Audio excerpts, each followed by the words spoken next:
Y alguien que sabe mucho de política antiterrorista presenta estos días un libro de reflexiones. Condenado por la guerra sucia, por los GAL, dice que volvería a hacer lo mismo que hizo.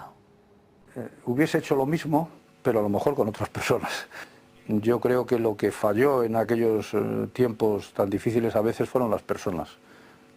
Las decisiones estaban muy medidas y yo creo que había un consenso político notable que favorecía el tomar medidas o el tomar algunos riesgos, ¿no? Porque se entendía que aquella época exigía de riesgos. Si no hubiésemos tomado riesgos entonces no estaríamos en estas condiciones en las que estamos hoy.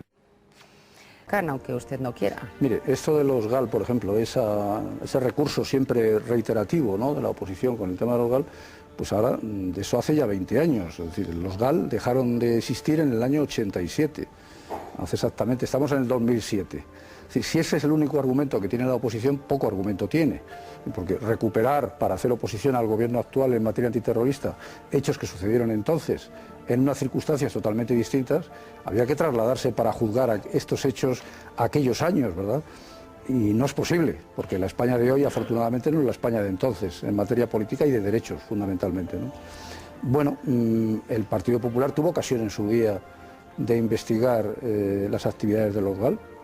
Quiero recordar que se creó una comisión ad hoc en el Senado, a propuesta del Partido Popular, para investigar esos hechos. Y a las 24 horas de crearse, el Partido Popular renunció a aquella comisión, porque se presentaron allí las dos primeras personas convocadas para declarar, que dijeron que hablarían de todo, de lo que había pasado antes, en la primera etapa de la transición con la UCD, y de lo que había pasado en los gobiernos socialistas. Pero de todo. La guerra sucia, cuando nosotros llegamos, existía. Y nosotros en el 87 acabamos. Ese es el dato más concreto. ¿Existían los GAL?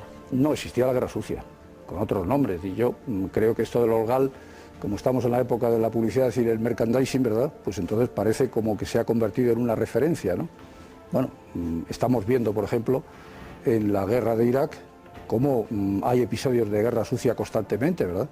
Y no está el gobierno culpando al Partido Popular de haber intervenido, de haber participado o de haber apoyado en su día esa guerra, ¿no?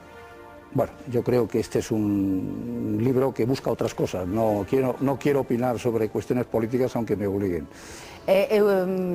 ¿Cómo siguió siendo su relación con Felipe González? ¿Qué ha supuesto en estos años Felipe González? Bueno, mi relación es buena con Felipe González. No hemos sido, en fin, lo que entiendo por amigos, ¿no? En la política es difícil hacer amigos, también hay que decirlo. Los amigos están fuera de la política, ¿no? Aquellos que yo he considerado en algún momento como amigos en la política, pues luego me han defraudado, ¿no? Es decir, los he hecho en la calle, ¿no? He vuelto a hacerlos en la calle, he tenido que rehacer mis amistades, ¿no? Bueno, el caso de Felipe González ha sido valiente, ha sido decidido, sabe lo que pasó en aquellos años y lo que ha hecho es avalarme en el plano político y en el plano personal. Y mucho más allá ha ido Juan Carlos Rodríguez Ibarra en el plano más personal que otra cosa, ¿no? El lunes se enfrenta de nuevo a la justicia. Otro juicio, efectivamente. Otro juicio, porque por unas cantidades que supuestamente se le pagó a las, en ese caso a las mujeres, sí. ¿No? De Amedo. Otro sumario del año 88. Y Domínguez. Sí. ¿Y qué espera de este pues juicio? Espero un resultado malo. Yo con la justicia, mi experiencia es mala. Se lo digo sinceramente, no creo demasiado en mi caso. Yo creo en la independencia de la justicia. ¿No cree en la independencia de la justicia? Bueno, a mí me parece que la justicia... Digo, no como concepto, digo en su caso. No, yo quiero creer, y a mí me parece que en un Estado de Derecho la justicia es un pilar fundamental, ¿no?, del Estado de Derecho. Pero la influencia mediática y política en la justicia de este país es notable, ¿eh? Y no digo solamente en mi caso, que tiene connotaciones políticas muy serias, sino digo en casos que suceden en la calle, ¿no?, y que despiertan horror y despiertan por cierta alarma en la opinión pública, ¿no? Y la intervención de los medios de comunicación yo creo que es un papel todavía excesivamente determinante en lo que la justicia, en lo que es a la justicia se refiere, vamos, al funcionamiento, ¿no? De cualquier manera, posiblemente también si los medios de comunicación nunca se hubiera sabido de la guerra sucia o no se hubiera sabido, porque todos los estados tienen alcantarillas, lo sabemos. Me sorprende eso porque se sabía entonces, es decir, la guerra sucia, todo el mundo conocía lo que estaba pasando.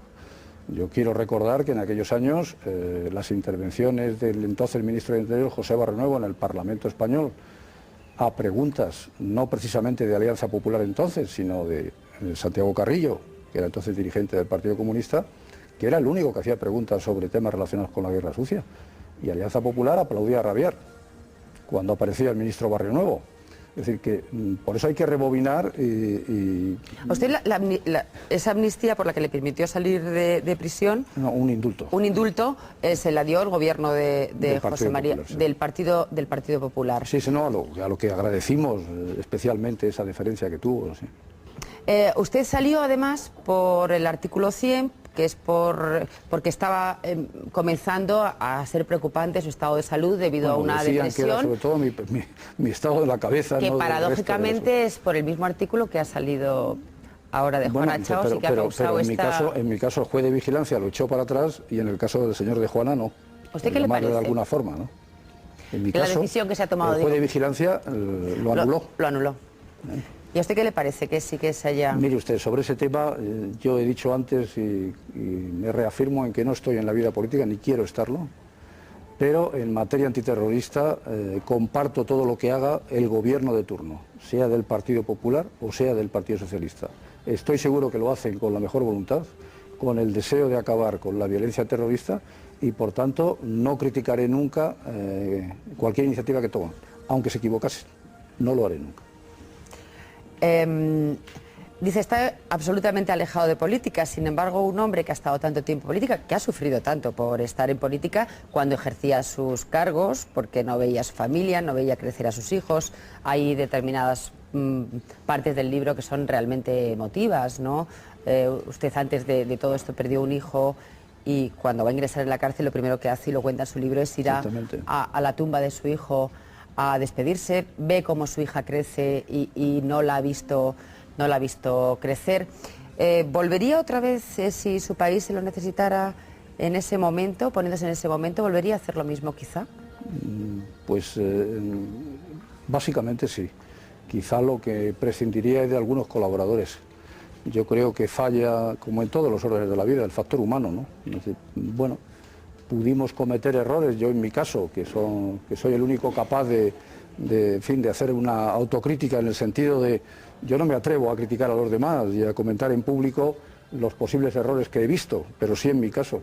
Quizá pequé por omisión en algún momento. Luis Roldán. Bueno, por omisión en general, y me equivoqué por ese lado, y posiblemente también a la hora de elegir o de compartir el espacio político con determinadas personas. ¿Usted no sabía nada de los GAL? Bueno, yo tengo ese compromiso, como he dicho, con la opinión pública, conmigo mismo y con mi familia, de contarlo algún día, pero no hablaré de este asunto hasta que se acabe la violencia terrorista de ETA, porque no quiero contribuir, no quiero añadir elementos a la polémica, ¿no? Es decir, me parece que es ayudar a los terroristas y a su entorno y no estoy dispuesto a ello. ¿Qué es lo peor de estar en la cárcel?